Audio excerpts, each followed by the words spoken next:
Allohning roziligi uchun, otasiz go'dagim uchun ehson qiling, yordam bering. Bu insonlar ko'rib turgan narsasini nega ko'r kabi ko'rmaslikka oladi-ya?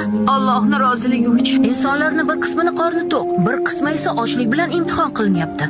Nima uchun tilanchilik qilyapsiz? Otasi olamdan o'tdi. Men kasalman, ishlay olmayapman. Ikkalamiz ham ochmiz. Och qolganingizni sezmagan qo'shnalaringizga o'zim saboq beraman. Siz aslo tashvishlanmang. Alloh taolo jamoatni ularga omonat qilib bergan insonlar bilan sinaydi.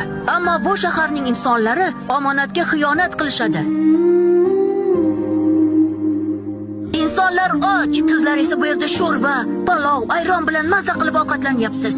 Lekin ba'zi odamlar och yotibdi. Nima deyapsan? Bu nimasi o'g'lim? Tavba. Bugun bozorda go'dagi bilan tilanchilik qilib o'tirgan bir ayolni ko'rdim. Odamlar yonidan beparvo o'tib ketyapti. Ochlar to'yguniga qadar hech birimizni baxtli bo'lishga haqqimiz yo'q. Haqiqatning to'qmog'i bo'lib ko'zimizni ochding bola. Yurtimizdagi insonlar, qo'shnilarni